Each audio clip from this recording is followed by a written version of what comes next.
8h05, place à notre invité. Vous le savez, le préfet des Alpes-Maritimes a fait le bilan de l'immigration dans les Alpes-Maritimes. Elle a chuté de 64%. Le nombre d'étrangers en situation irrégulière qui arrivent sur notre frontière entre la France et l'Italie a baissé considérablement. On va en parler avec David Nakache, président de l'association Tous Citoyens et membre du rassemblement du collectif Viva de Nice, classé à gauche. Bonjour David Nakache. Bonjour. Vous vous occupez de la prise en charge des jeunes mineurs en situation irrégulière à Nice. Il y a donc une forte baisse de l'immigration, on vient de le dire. Je vous propose, avant de commencer cette interview, d'écouter le préfet Hugues Moutou qui se satisfait de cette diminution. La frontière des Alpes-Maritimes, c'est la plus stratégique. Frontière de France, c'est par là où passent le plus quantitativement d'étrangers en situation irrégulière. On en a intercepté 15 000 en 2024. On en avait intercepté 42 000 en 2023. On note en 2024 une baisse du flux, mais on est très vigilant parce qu'on sait très bien que tout cela dépend des débarquements de migrants en Italie. Vous l'entendez, donc Hugues Moutou qui dit qu'on est passé de 42 000 migrants à 15 000. Ça vous fait quoi d'entendre ces chiffres ? C'est la conséquence directe des accords qui ont été passés entre l'Italie et l'Union européenne d'un côté et la Libye, la Tunisie de l'autre pour retenir les migrants sur les côtes africaines et empêcher qu'ils traversent la Méditerranée. Donc il y a une rétribution financière de l'Union européenne à ces pays-là pour qu'ils empêchent les migrants de partir. Ce que l'on constate dans les faits, et il y a un rapport de l'ONU assez étayé du mois d'octobre dernier qui le prouve, c'est qu'il y a des exactions qui sont commises. Ça veut dire qu'en Libye, on a des gardes-côtes libyens qui tirent à balles réelles sur les bateaux de migrants qui tentent de partir, qui coulent des bateaux, qui les arraisonnent pour les ramener sur les côtes. En Tunisie, par contre, le point de départ se fait de la ville de Sfax. Donc il y a des rafles de migrants avant qu'ils arrivent à l'embarcation. On déporte des migrants dans le désert à la frontière avec la Libye. On a des récits de viols organisés systématiques de femmes subsahariennes par les forces de l'ordre ou par les troupes tunisiennes. Et tout cela se fait avec l'aval et avec l'argent de l'Union européenne. Donc on ne peut pas se réjouir de cette baisse d'arrivée d'exilés en Europe, en Italie et en France, car c'est au prix de drames humains, d'exactions commises, de meurtres organisés, il faut le dire, et de viols organisés.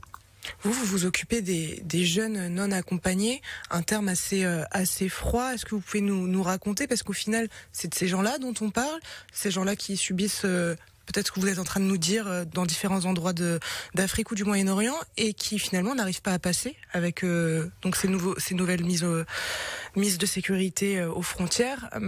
Vous qui les recevez, du coup, c'est qui ces gens-là ? Alors la plupart des jeunes que nous accompagnons dans les associations humanitaires viennent de Guinée-Conakry, viennent de Côte d'Ivoire, viennent du Cameroun. On a à la fois de la migration économique et de la migration politique. On a les Boko Haram qui s'étend en Afrique, au Mali, qui étend. Donc on a des villages qui sont rasés, qui sont pillés, etc. Vous avez des jeunes qu'on qualifie de migrants économiques parce que les pays sont pas en guerre. On nous dit mais enfin tout va bien en Côte d'Ivoire, c'est pas un pays en guerre. Sauf qu'un jeune qui a arraché sa famille à 10-12 ans, qui met au travail forcé, qui est dans une école coranique, qui subit des sévices et qui doit s'enfuir. On peut toujours appeler ça une migration économique. On a beaucoup de jeunes femmes, par exemple, fait social marquant en Côte d'Ivoire, l'excision recule. On s'en satisfaisait, on était assez contents parce que l'excision des jeunes filles et des enfants reculait, sauf que maintenant, on a un retour de l'excision et au moment du mariage forcé à 16-17 ans, quand le futur époux se rend compte que la future mariée n'est pas excisée, il exige l'excision tardive à 16-17 ans. Pour rappeler, l'excision, c'est une ablation d'une des parties génitales de la femme. Tout à fait. Tout à fait, c'est une mutilation des organes sexuels de la femme, et donc on a des jeunes filles qui fuient cela et qui sont qualifiées de migrantes économiques quand elles arrivent ici. Après, on a des personnes qui viennent de pays clairement en guerre. On a aussi une migration de jeunes Tunisiens pour des raisons plus économiques.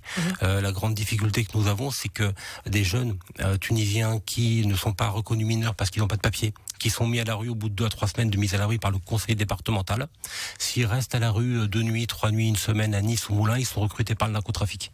Donc vous avez d'un côté le préfet qui dit les mineurs isolés servent de main-d'œuvre au narcotrafic pour tenir les points de deal, et de l'autre côté le conseil départemental qui continue de mettre à la rue massivement des jeunes migrants sans attendre et sans les aider à prouver qu'ils sont réellement mineurs et à faire valoir leurs droits à la protection de l'enfance. Le bon côté, si j'ose dire, dans tout ça, c'est que au moins vous avez moins d'entrées et donc peut-être aussi beaucoup plus de temps pour vous occuper s'occuper des jeunes que vous avez? Parce que là, il n'y a plus de saturation de votre accueil. La vraie difficulté que l'on a, c'est que pendant des années, le président du conseil départemental, Charles Ginési, avant lui Rick Ciotti, nous disait on peut pas accueillir convenablement les jeunes parce qu'il y a un afflux massif, il y a une submersion, il y a une invasion, il y a des records d'arrivée. Donc les foyers sont saturés, on met les jeunes à l'hôtel, même si on sait que c'est pas adéquat, même si on sait que c'est petit à petit interdit par la loi, etc. Aujourd'hui, on a 2 à 3 fois moins d'arrivées de mineurs non accompagnés dans les Alpes-Maritimes, et pour autant, les conditions d'accueil sont toujours aussi déplorables. Les jeunes sont à l'hôtel, il n'y a pas de suivi psychologique ou psychiatrique du trauma de la migration. Vous n'avez pas plus de temps pour vous occuper d'eux? Alors nous, en tant qu'association bénévole, on a moins d'arrivées de jeunes, donc on a un peu plus de temps avec ceux qu'on accueille. Mais au niveau des institutions, si vous voulez, le travail des militants et des bénévoles, c'est de pallier aux carences des institutions. Si vous avez un conseil départemental, des services sociaux qui font leur travail, on n'a pas, nous, à intervenir. Là, les services sociaux sont débordés parce qu'ils sont sous-effectifs. C'est ce dont vous parlez? Donc, non, on a des travailleurs sociaux qui sont en grande souffrance eux-mêmes, parce qu'ils sont sous-effectifs dans les foyers, parce qu'ils manquent de moyens. Par contre, au niveau de l'organisation globale, on n'arrêtait pas de nous dire on ne peut pas faire mieux parce qu'il y a trop d'arrivées. Depuis 1 an, il y a 2 à 3 fois moins d'arrivées, et pour autant, la situation ne change pas. Donc là, vous dénoncez une forme d'hypocrisie, en fait? Oui, c'est une forme d'hypocrisie. Elle vaut pour les mineurs non accompagnés par rapport au conseil départemental, elle vaut aussi pour l'asile. Vous demandez quoi au conseil départemental aujourd'hui ici à Azur? De garantir des conditions d'accueil dignes de ces jeunes, d'arrêter l'hébergement en hôtel où il ne se passe rien, où les jeunes végètent, d'avoir un réel accompagnement psychologique et psychiatrique des jeunes qui sont en souffrance suite au trauma, d'avoir un vrai suivi médical. On a des jeunes filles qui arrivent, qui déclarent dans leur entretien avoir suivi des viols ou des viols collectifs, qui ne voient pas un gynécologue pendant les 2 semaines ou 3 semaines où elles sont placées, tout simplement. Et c'est nous, quand on les récupère, qui les faisons voir un psy et un gynécologue.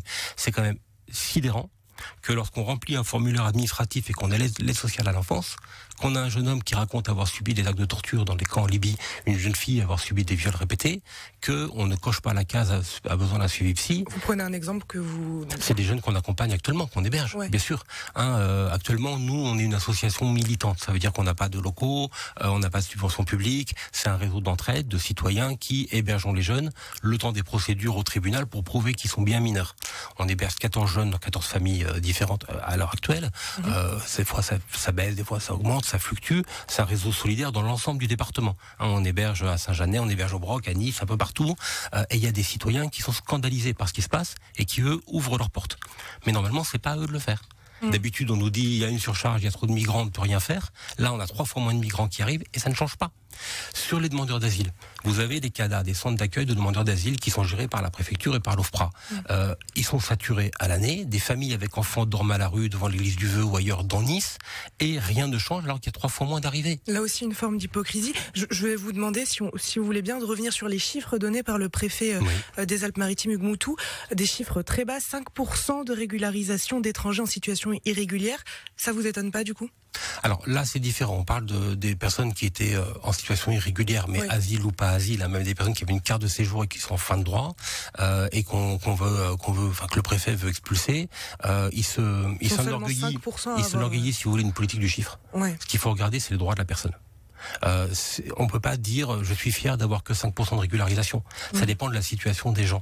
Le drame que l'on a, c'est que depuis la loi asile-immigration de Gérard Collomb, puis celle de Darmanin, du ministre Darmanin, on a un pouvoir discrétionnaire du préfet.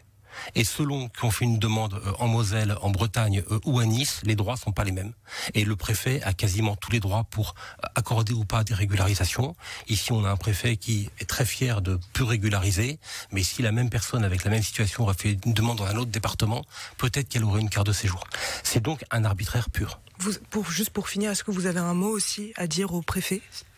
Nous demandons au préfet de respecter l'état de droit. Il doit en être le garant. Donc, des décisions qui sont illégales, qui sont cassées systématiquement au tribunal administratif. Il continue à maintenir une zone de non-droit entre la frontière italienne et Nice.